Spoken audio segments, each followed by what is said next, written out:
let's get started. So this is going to be my sewing machine. Yes, indeed. And it needs to be oiled and it needs to be spruced up a little, which I will be able to do. And so I'm really happy about this. So that's what the next video coming up is about. It's going to be about getting this up now and getting it ready for doing some stitching. So here's a short introductory, and this is just a short one, and the video will actually follow in about 24 to 36 hours, and it'll be about 5 to 10 minutes long.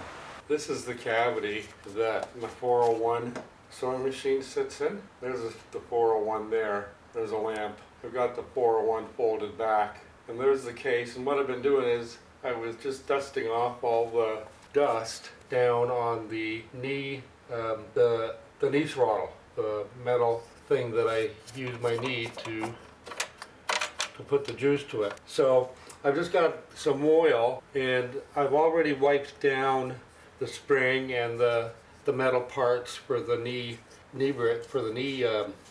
pedal.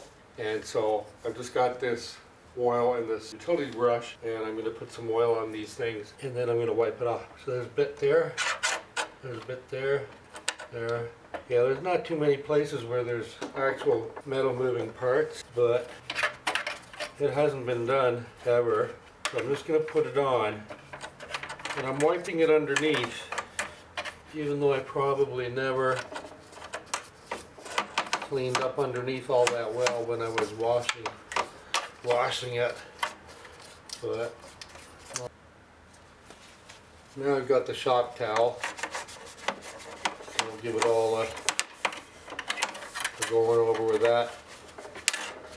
Soak up the excess oil. There, that's all I'm going to do with that for now. I had washed that down there. It's still a little bit grimy, but it's good enough.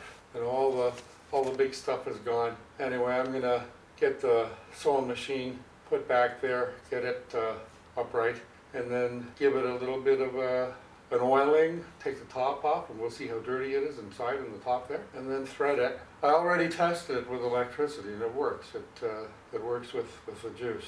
So hope you guys are enjoying this, and I'm glad you're here. So thanks again for being here, and thanks for viewing, subscribing, and liking. And the video, like I said, it'll start in the next 24 to 30 hours, and we'll take a look at getting this machine ready to sew. I'm really looking forward to finally sewing. You regular subscribers, my regular viewers will know I've been threatening to sew for a long time. And so now I finally am here, and I'm going to be able to learn how to sew. Thanks, you guys.